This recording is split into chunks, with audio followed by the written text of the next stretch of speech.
తెలివైన కోడి. అనగనగా ఓ నక్క.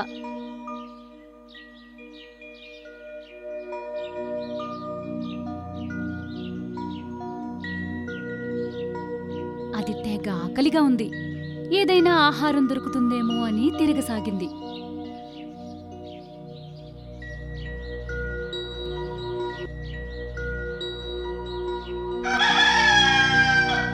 ఇంతలో దానికి ఓ ఇంటి మీదకెక్కి కూర్చున్న కోడి కనిపించింది.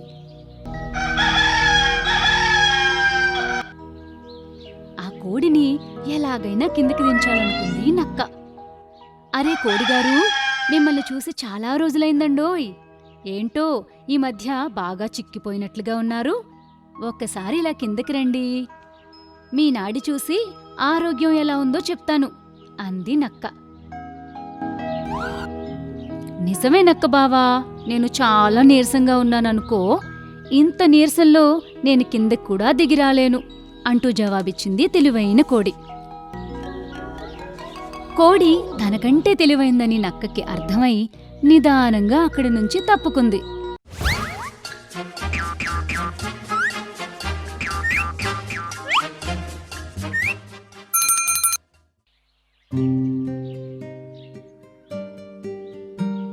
గుర్రాన్ని ఓడించిన నత్త.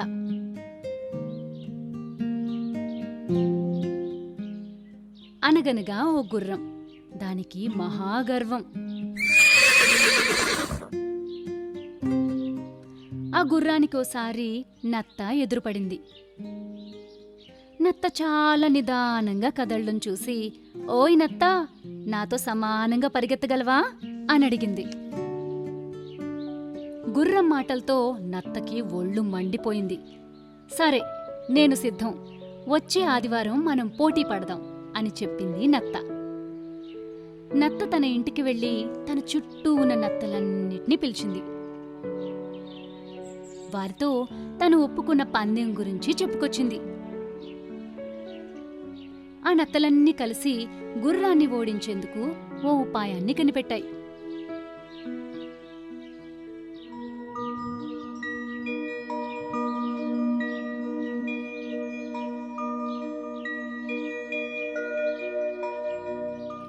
పందెం మొదలయ్యే చోటు నుంచి పూర్తయ్యే చోట వరకు అవన్నీ వేర్వేరు చోట్ల దాక్కున్నాయి.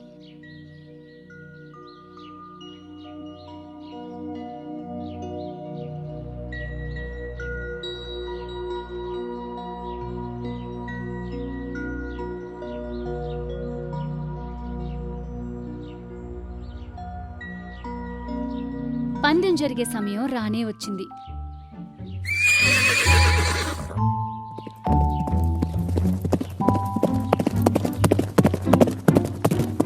గుర్రం కొంత దూరం పరిగెత్తగానే దానికి ముందే వెళ్తున్న ఓ నత్త కనిపించింది. దాంతో మరింత వేగంగా పరిగెత్తింది గుర్రం. అయినా దానికి ముందరే నత్త కనిపించింది.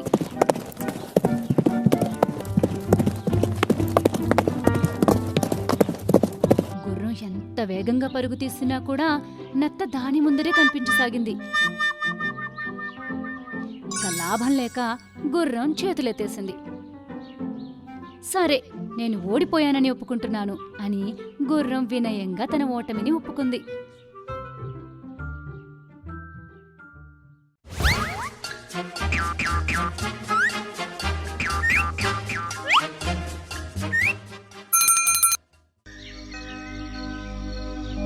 పుల్లటి ద్రాక్ష పళ్ళ కథ. అనగనగా ఓ నక్క ఉండేది.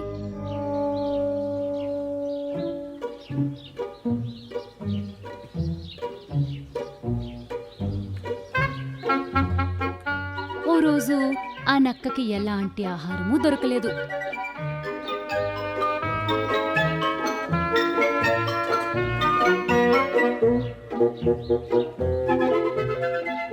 ఇంతలో ఆ నక్కకి ఓ తీగ నుంచి వేలాడుతున్న ద్రాక్ష గుత్తి కనిపించింది. ఆ ద్రాక్షని చూడగానే ఆ నక్క నోరు తెగ ఊరింది. ద్రాక్షని అందుకునేందుకు నక్క పదే పదే ఎగిరింది. కాని ఎంత ఎగిరినా కూడా ఆ నక్కకి ద్రాక్ష పళ్ళు అందనే లేదు. ఎగిరి ఎగిరి ఆ నక్క తెగాలిసిపోయింది. చిచ్చి, ఈ పుల్లటి ద్రాక్ష నాకు వద్దే వద్దు అనుకుంటూ అది అడవిలోకి వెళ్ళిపోయింది.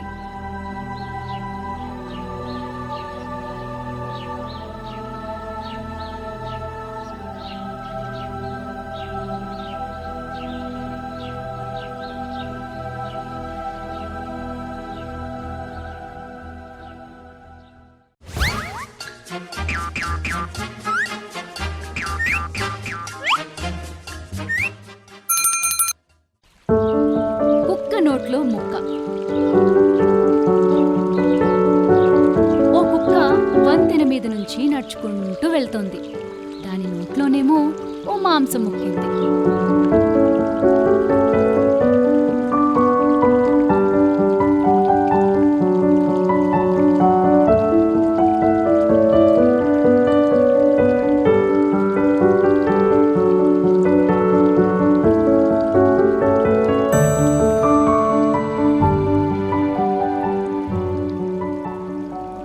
అకస్మాత్తుగా ఆ కుక్కకి నీటిలో తన నీడ కనిపించింది. ఆ నీడ వేరే కుక్కదేమో అనుకుందది. అంతే, తన నీడను చూసి తానే మొరగడం మొదలుపెట్టింది. అంతే, దాని నోట్లో ఉన్న మాంసం ముక్క కూడా నీటిలో పడిపోయింది.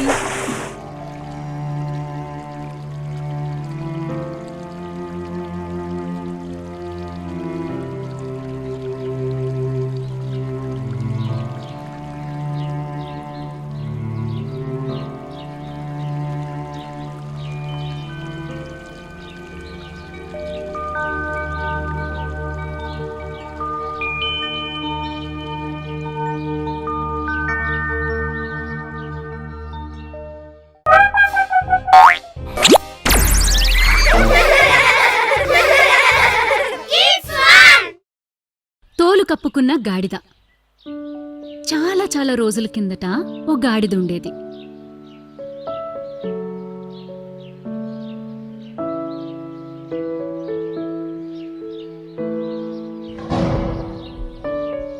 దానికి ఓ రోజు ఓ సింహం తోలు కనిపించింది. వెంటనే ఆ సింహం తోలుని కప్పేసుకుంది గాడిద. సింహం తోలు కప్పుకున్న గాడిదని చూసి అంత సింహమే అనుకున్నారు.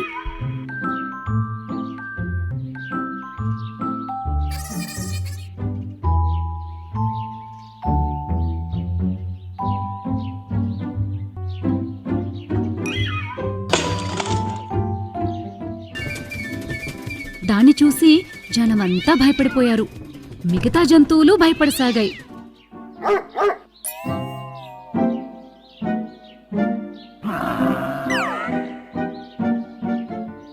దాంతో ఆ గాడిద నిర్భయంగా తిరగడం మొదలుపెట్టింది.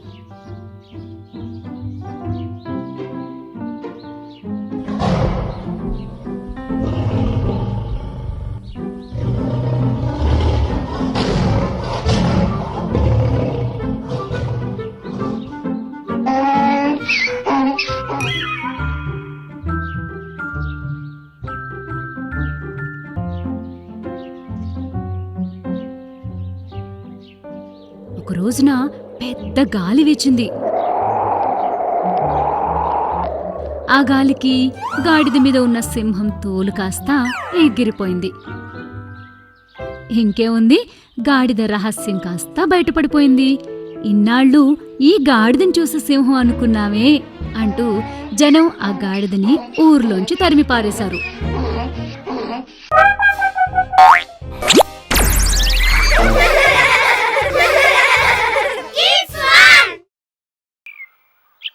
చీమకు పక్షి సాయం.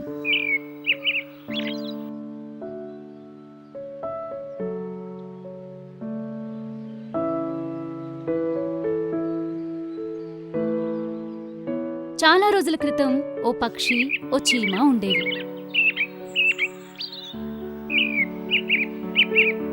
ఆ రెండూ కలిసి ఓ చెట్టు మీద నివసించేవి. ఓ రోజు జోరున వర్షం కురవసాగింది.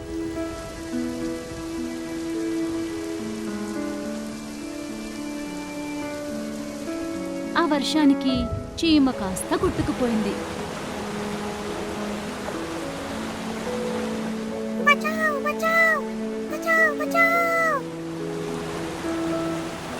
చీమ కొట్టుకుపోవడం చూసిన పక్షి వెంటనే కొన్ని ఆకులను తుంచి వాటిని నీటిలో వదిలింది.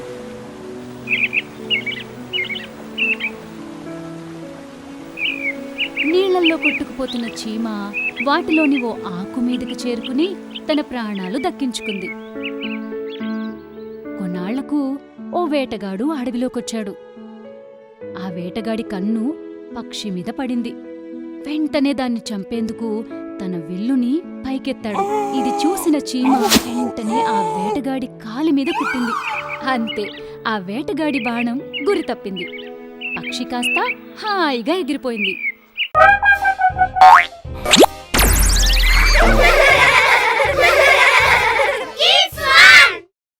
తెలివైన కోడి. అనగనగా ఓ నక్క. అది తెగ ఆకలిగా ఉంది. ఏదైనా ఆహారం దొరుకుతుందేమో అని తిరగసాగింది.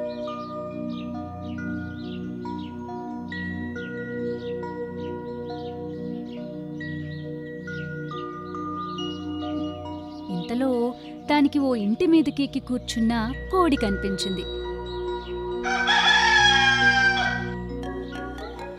ఆ కోడిని ఎలాగైనా కిందకి దించాలనుకుంది నక్క.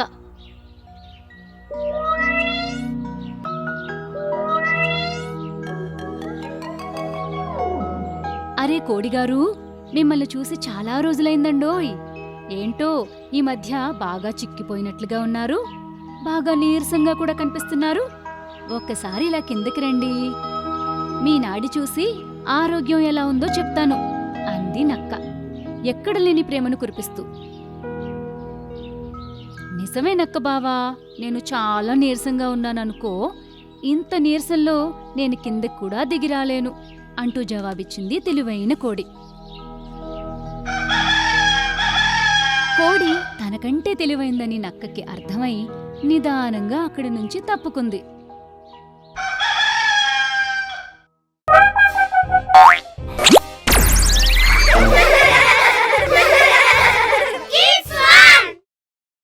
పిల్లి మెడలో గంట. ఒక పాత ఇంట్లో బోలెడెలకలుండేవి. అదే ఇంట్లో ఓ పిల్లి కూడా ఉండేది.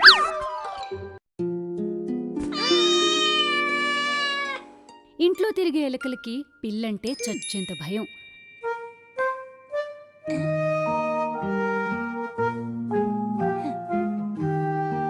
ఆ పిల్లి ప్రతిరోజు ఎలకల మీద పడి వాటిని చంపి పారేసేది.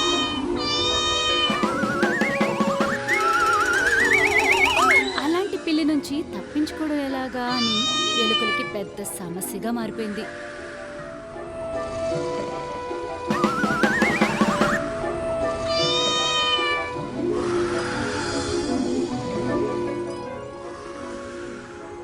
ఓ రోజు ఎలుకలన్నీ సమావేశమయ్యాయి. పిల్లి నుంచి తప్పించుకోవడం ఎలాగా అని తెగ ఆలోచించాయి. ఇంతలో ఓ ఎలుక ఆ పిల్లి మెడలో ఓ గంట కడితే సరి అంది. బాలే ఆలోచన అంటూ అందరూ చప్పట్లు కొట్టారు.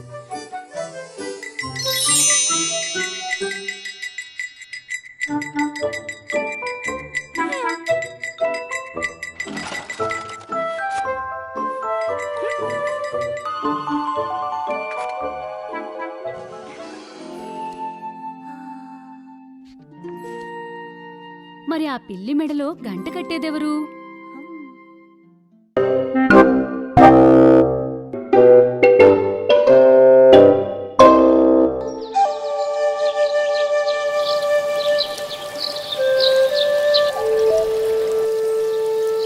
ఒకానొక ఊరిలో దావక మల్లుడు అనే చాకలివాడు ఉండేవాడు. అతని దగ్గర ఒక గాడిద, ఒక కుక్క ఉండేది.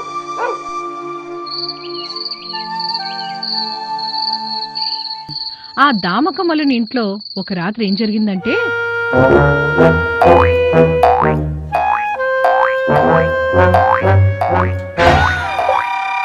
ఓ సునకరాజమ్మా, ఓయ్ ఏంటి? ఆ చప్పుడు వింటున్నావా? మన యజమాని ఇంట్లోకి దొంగ వచ్చినట్లున్నాడు. వస్తే వచ్చాడు, అయితే ఏంటంట? అదేంటి సోదరా, ఇంట్లో దొంగలు పడితే అరిచే యజమాని హెచ్చరించడం నీ ధర్మం కదా.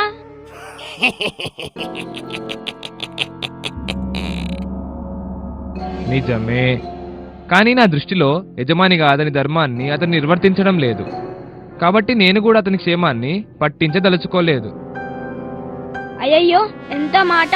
అంత మంచివాడిని పట్టుకొని అంతలేసి మాటలు అంటావా? ఏం మంచయ్యా, రోజు నువ్వు చెరువు దగ్గరికి బట్టలు మోసుకుపోతున్నావు. నువ్వు చేసే పని కనిపిస్తోంది కాబట్టి నేను దుక్కలా మేపుతున్నాడు. కానీ నిద్ర మానుకుని నేను కాస్తున్న కాపలా అతనికి కనిపించడమే లేదు. అందుకని నాకు మాత్రం ఏదో 4 మెతుకులు మిగిలితే పెడుతున్నాడు, లేకపోతే అదీ లేదు. నాకు అరవడానికి కూడా ఓపిక లేదు. పో. అయ్యో, అలా అనవద్దు. ఇది పగ తీర్చుకోవాల్సిన సమయం కాదు. లే, ఒక్కసారి నువ్వు బిగ్గరిగా అరిచావంటే యజమాని మేల్కొంటాడు. చూడు, నువ్వు ఎంత మొత్తుకున్నా నా మనసు కరిగేది లేదు. ఆకలితో మాడి మాడి నా మనసు కూడా మొద్దుబారిపోయింది. బండ చాకరీ చేసే నీకు యజమాని మీద బండెడు ప్రేముంటే నువ్వే ఏదోటి చేసుకో. చీచి, కుక్క అంటే విశ్వాసానికి మారుపేరంటారు. నేను చూస్తుంటే అది తప్పనిపిస్తోంది. మీకంటే గాడిదలే నయం.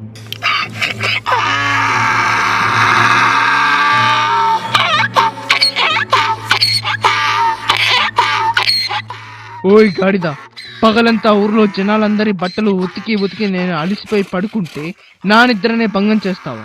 నిన్ను ఇలాగే వదిలేస్తే రోజు నా నిద్ర ఇలాగే చెడగొడతావు.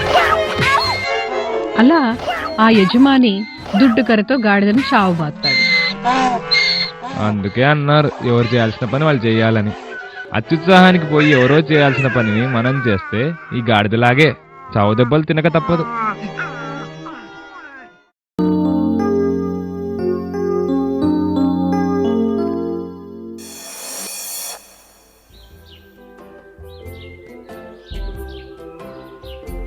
ఒకానొక దట్టమైన అడవిలో సింహం రాజుగా ఉండేది.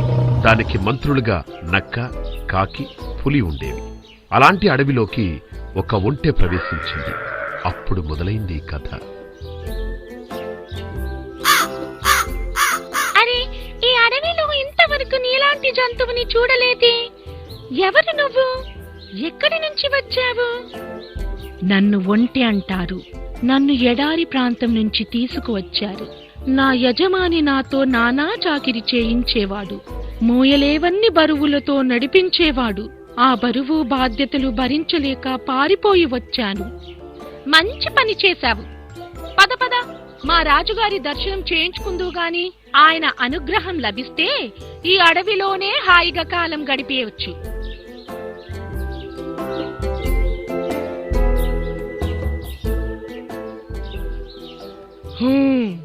సరే, నువ్వు కూడా ఈ అడవిలోనే ఉండవచ్చు. చూడ్డానికి మిగతా జంతువుల కంటే దృఢంగా కనిపిస్తున్నావు కాబట్టి ఇక నుంచి నువ్వు కూడా నా మంత్రిగా ఉండు. ఇలా కాలం గడుస్తుండగా కొన్నాళ్లకి అడవిలో విపరీతమైన కరువు వచ్చింది. చిన్న చితక జంతువులన్నీ వలసపోయాయి. అప్పుడు రాజుగారికి తీసుకువచ్చేందుకు ఇవాళ ఆహారం ఏమీ దొరకలేదు. ఇప్పుడేం చేయడం? మీరేమి అనుకోగనంటే రాజుగారి ఆకలి, దాంతో పాటు మన ఆకలి కూడా తీరే ఉపాయం ఒకటి ఉంది. ఏమిటది మిత్రమా? చెప్పు చెప్పు. మరేమి లేదు. ఆ ఒంటెని రాజుగారికి బలిస్తే పోలా? చూడ్డానికి దృఢంగా ఉంది. పైగా మంత్రివర్గంలో చేరి మనకే పోటీగా మారింది. నీ ఉపాయం బానే ఉందనుకో, కానీ రాజుగారికి దాని మీద బోలెడు అభిమానం కదా. ఆయన దాన్ని ఎలా చంపుతాడు? దానికి ఓ ఉపాయాన్ని ఆలోచించాను. సింహం దాని చుట్టూ మంత్రులు కొలువుదీరి ఉంటారు. ఏమిటి, ఇవ్వాల కూడా మీరు నా కోసం ఆహారాన్ని తీసుకురాలేదా? ఇలాంటి మంత్రులు ఉండడం నాకు సిగ్గుచేటు.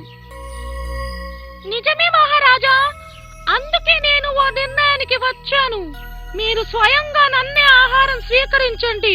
ఈ అడవికి మీ అవసరం ఎంతగానో ఉంది. మాదేముంది అల్పులం. కాదు కాదు నక్క బావా, రాజుగారికి నీ సలహాలతో చాలా అవసరం ఉంటుంది. కాబట్టి రాజా, నన్నే ఆహారంగా స్వీకరించండి. అబ్బే, అలా కాదు కాకి మామ. నిన్ను తింటే రాజుగారి నోట్లో ఓ ముద్దకి కూడా సరిపోవు. పైగా అడవంతా తిరుగుతూ రాజుగారికి వార్తలు చేరవేసే బాధ్యత నీదే కదా. కాబట్టి ఓ రాజా, నన్నే మీ ఆహారంగా స్వీకరించండి. ఇదంతా వింటున్న ఒంటెకి ఏం చెయ్యాలో తోచలేదు. కాని మొహమాటం కోసమన్నా తనని తినమని రాజుగారిని వేడుకోవాలి. లేకపోతే తనొక్కతే మంత్రివర్గంలో చెడ్డదానిగా మిగిలిపోతుంది. అందుకని ఆహాహా, నువ్వుండు పులిరాజా, నువ్వెంతో శక్తివంతురాలివి. రాజుగారి మీదకు ఎవరన్నా దండెత్తి వస్తే నువ్వే ఆయనను కాచుకోవాలి. కావాలంటే నేనే రాజుగారికి ఆహారంగా మారుతాను. నాకు ఆయన చేసిన ఉపకారానికి ఇలాగైనా బదులు తీర్చుకోనివ్వండి. శభాష్ మిత్రమా, నీ సూచన భేషుగ్గా ఉంది. రాజా, మీ కన్నబిడ్డ లాంటి మమ్మల్ని చంపి తినడం అంటే మీకెంతో బాధగా ఉంటుందో నాకు తెలుసు. కాని మీరు బాగుంటేనే ఈ అడవి బాగుంటుంది. కాబట్టి మా మిత్రుడైన ఒంటెనే మీరు ఆరగించాల్సిందే. అతని త్యాగాన్ని స్వీకరించాల్సిందే. నక్క పలికిన మాటలు విన్న సింహం ఒక్కసారిగా ఒంటె మీదికి ఉరికింది. మిగతా మంత్రులంతా ఆ దృశ్యాన్ని ఆసక్తిగా చూస్తూ ఉంటాయి. అదే విషయం. దుర్మార్గులతో స్నేహం చేయడం, ముందు వెనకలు ఆలోచించకుండా మాట ఇవ్వడం వల్ల పాపం ఆ ఒంటె తన ప్రాణాలనే పోగొట్టుకుంది. పద్యం భలే ఉంది కదా నేస్తాలు. మరి ఇలాంటి మంచి మంచి పద్యాలు, పాటలు, కథలు చూడాలనుందా? ఇంకెందుకు ఆలస్యం? వెంటనే మీ అమ్మా నాన్నలకు చెప్పి మాకు సబ్స్క్రైబ్ చేయించరా? ఈలోగా మేము మీకోసం బోలెడు వీడియోలను తయారు చేసే ప్రయత్నంలో ఉంటాం. అంతవరకు సెలవా మరి.